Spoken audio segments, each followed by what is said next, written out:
Ngeri, Ormas Preman musuh Ahok gabung ke Nasdem, nyatakan full dukungan pemenangan Anies di Pilpres 2024. Waduh, bisa-bisa RI jadi negara preman. Halo, selamat datang di channel Redaksi Jurnal bersama JJ. Kita akan minta bantuan BRIMOB. Itu tugas Dinas Perhubungan.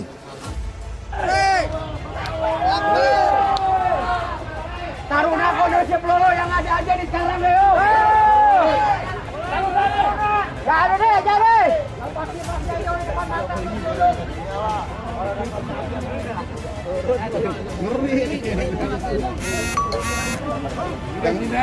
Barat mendukung pasangan calon nomor 3. Kami sampaikan apresiasi, terima kasih, dan bismillah kami terima amanat ini dan insya Allah akan kami jalankan dengan sebaik-baiknya. Yang tidak kalah penting adalah perubahan untuk warga Jakarta.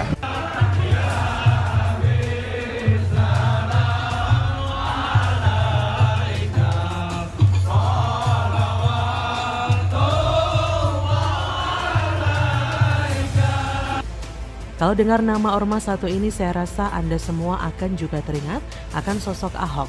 Forkabi, salah satu ormas yang bisa dibilang sebagai musuh bebuyutan Ahok kalau masih menjabat sebagai Gubernur Jakarta. Kenapa saya bilang musuh? Karena bersama dengan ormas lain seperti FPR, Laskar Merah Putih, mereka pernah demo Ahok, menuntut Ahok untuk mundur. Mereka begitu memusuhi Ahok karena dulu saat jadi gubernur, Ahok pernah akan menyetop dana hibah untuk ormas, sehingga membuat mereka ngamuk bukan main. Menuduh Ahok arogan dan bahkan menuntutnya untuk mundur. Dan sudah bisa kita tebak, pada Pilgub DKI Jakarta 2017 silam, Forkabi ini mendukung lawan Ahok yaitu Anies Baswedan. Dan bisa kita tebak lagi, keputusan yang tidak mengejutkan pun datang dari Ketua Umum Forum Komunikasi Anak Betawi atau Forkabi, Abdul Ghani. Abdul Ghani secara resmi pindah ke Partai Nasdem dan akan mencalonkan diri sebagai anggota Dewan Perwakilan Rakyat Daerah atau DPRD DKI Jakarta dari Dapil DKI 7. Keputusan ini diambil Abdul Ghani sejak pendaftaran bakal calon anggota legislatif atau Bacalek dibuka oleh KPU pada awal Mei 2023. Dalam daftar caleg sementara atau DCS yang ditemukan di laman resmi KPU, Abdul Ghani akan maju sebagai caleg DPRD DKI Jakarta dari Nasdem dengan nomor urut 1. Namun, keputusan pindah partai bukan satu-satunya yang diumumkan oleh Abdul Ghani. Ia juga dengan tegas menyatakan dukungannya untuk Gubernur DKI Jakarta Anies Baswedan sebagai calon presiden di Pilpres 2024. Bahkan, Abdul Ghani memastikan seluruh anggota Forkabi, organisasi yang ia pimpin, juga akan turut mendukung Anies di Pilpres 2024. Abdul Ghani menyatakan jika Forkabi akan menggelar deklarasi resmi untuk mendukung Anies sebagai capres. Organisasi Forkabi yang berdiri pada 18 April 2001 merupakan sebuah organisasi kedaerahan yang memiliki basis kuat di Jabodetabek. Kata Abdul Ghani, sudah pasti harga mati untuk Anies for President. Saya ketum DPP Forkabi se-Jabodetabek, sudah saya pastikan dukung 100% ke Anies. Nanti Forkabi akan gelar pasukan dan deklarasi Anies for President. Abdul Ghani menjelaskan bahwa Forkabi mendukung Anies karena kinerjanya yang telah terbukti dalam membangun Jakarta selama menjabat sebagai gubernur. Baginya, kinerja Anies telah memenuhi semua janji politik yang pernah ia ucapkan. Kata Abdul Ghani, Jakarta berubah total, janjinya sudah ditepati semua. Anies adalah orang pintar dan petugas rakyat, bukan petugas partai. Jailah, pakai nyindir loh. Ketua DPW Partai Nasdem DKI Jakarta, Nur Cahyo Anggorojati, juga memastikan bahwa Abdul Ghani telah bergabung dengan Nasdem untuk mencalonkan diri sebagai anggota DPRD DKI Jakarta. Kata Nur Cahyo, yang jelas ketika pencalekan beliau mengundurkan diri dari partai sebelumnya dan mendaftarkan diri di kami. Akhirnya sampai proses DCS nama beliau ada. Dengan dukungan dari Abdul Ghani dan koalisi partai seperti PKS, Nasdem, dan Demokrat, Anies semakin kuat dalam perjalanan menuju Pilpres 2024 dengan nama Koalisi Perubahan untuk Persatuan. Memang dulu ketika pemerintahan masa Ahok tidak memberikan ruang bagi para preman untuk berpartisipasi dalam tugas Pemprov DKI Jakarta atau hadir di eranya. Bahkan Ahok pernah bilang, Jakarta jangan kalah sama preman. Negara ini tidak boleh kalah melawan preman. Bukan cerita baru lagi bagi warga Jakarta, khususnya daerah Jaktim banyak preman-preman. Terlebih preman ini adalah hasil bentukan sebuah ormas. Mereka berkumpul menjadi kesatuan dengan sebuah kepentingan. Zaman Ahok preman ini ciut, zaman Anies mereka bahagia. Karena Anies selaku pemimpin cuma bisa bilang tidak bisa berbuat banyak menghadapi premanisme. Jadi sudah bisa kebayangkan bagaimana nanti nasib Indonesia ke depan jika Anies dan gerombolannya, which is ormas preman ini berkuasa. Indonesia mau jadi negara preman? Amit-amit deh. Bagaimana menurut Anda? Ini Barat terlalu kredit kalau cuma satu pintu. Terlalu kredit ini kalau cuma satu pintu nggak akan nampung. Tolak JIS jadi markas macan Kemayoran. The Jackmania sebut JIS nggak layak jadi kandang Persija. Baru sekali jajal langsung ambruk. Anies malah salahkan dan bahayakan supporter. Kopla. Karena Jakmania lah kelompok yang paling teriak lama minta dibikinin stadion. Nah sekarang tiba-tiba Pak Anies bangunin stadion. Tapi ketika kita launching gitu, disitulah kita menemukan beberapa hal yang ternyata belum dilengkapin. Misalnya gitu, akses masuk kita nih penonton bola yang paling ngerasain. Pada saat launching, akses masuk yang dibuka hanya ram barat. Padahal ada ram timur. Kita nggak tahu kenapa ram timur waktu itu nggak dibuka.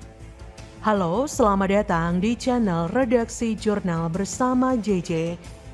Sejumlah pendukung klub sepak bola Persija Jakarta atau The Jackmania masih meragukan kelayakan Jakarta International Stadium yang diwacanakan menjadi kandang Persija dalam mengarungi kompetisi BRI Liga 1 2023-2024.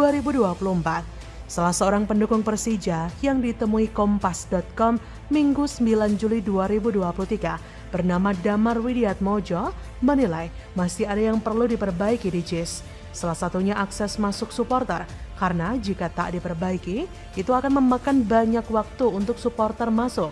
Damar khawatir, minimnya akses keluar masuk di sana akan membuat supporter kesulitan. Terlebih kapasitas di stadion tersebut terbilang besar dan mampu menampung puluhan ribu orang. Belum lagi jika terjadi hal-hal yang tidak diinginkan seperti tragedi Kanjuruhan misalnya. Ditambah menurut Damar, fasilitas di dalam stadion juga masih kurang oke dari segi pagar yang begitu rapuh. Beda dibandingkan dengan stadion utama Gelora Bung Karno atau GBK. Selain Damar, salah satu The Jackmania asal kota Bekasi, Denny Putra, hampir sama dengan Damar.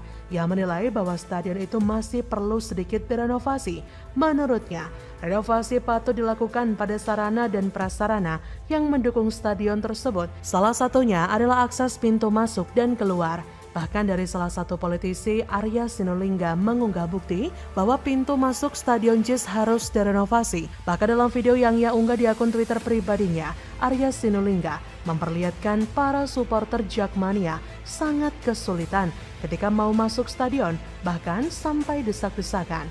Dalam narasi cuitannya, ia mengungkapkan bahwa ia mendapat video itu dari salah satu pendiri supporter Persija Jakarta, The Jackmania. Dalam narasi cuitannya, ia mengungkapkan bahwa ia mendapatkan video itu dari salah satu pendiri supporter Persija Jakarta, The Jackmania, dan juga sebagai ex-ketua umum The Jackmania, Ferry Indra Sarif. Jadi memang JIS ini perlu direnovasi, akses masuk yang hanya satu pintu, akses parkir yang belum ada, menjadikan JIS belum layak dijadikan markas Persija Jakarta. Bahkan, The Jackmania sendiri pun mengakuinya. Sebagai informasi, PJ Gubernur DKI Jakarta Heru Budi Hartono sebelumnya memberi sinyal bakal menjadikan JIS sebagai kandang klub sepak bola Persija. Kemungkinan itu dibahas Heru dalam pertemuan terbatas dengan manajemen Persija Jumat 7 Juli di Balai Kota Jakarta. Meski begitu, Heru tidak secara tegas memberikan lampu hijau kepada tim berjuluk Macan Kemayoran untuk menjadikan JIS sebagai kandang. Heru hanya mengatakan jika pemerintah Provinsi Jakarta siap mendukung dan mendorong kemajuan Persija. Dari sini kita bisa melihat betapa lucunya Anies yang katanya cerdas, berwawasan, pintar, yang menurut Dr. Tifa sangat sulit dipahami rakyat yang rata-rata ber-IQ 78. Tapi membangun satu stadion saja masih meninggalkan banyak masalah. Pokoknya asal jadi, bisa dipamerkan dan dibanggakan. Betapa malunya Anies saat ini di mana JIS mau dipakai tapi tidak layak sehingga lagi-lagi pemerintah pusat harus turun tangan, renovasi lagi, sesuai standar pula. Artinya selama ini masih belum sesuai standar ya. Terlebih Jackmania sendiri mengakui keburukan dan bahayanya jis jika digunakan untuk markas Persija Jakarta, yang mana bukan hanya membahayakan para pemain tapi juga supporternya. Dari sinilah Anies akan mau membuktikan pada dunia bahwa kualitas dirinya masih tidak sesuai standar yang layak. Ya iyalah, sumber resapan aja udah bisa jadi bukti tuh. Melakukan apapun jarang tuntas dan akhirnya harus diselesaikan pemerintah pusat. Menjijikkan, gitu kok bisa kerja. Bagaimana menurut Anda?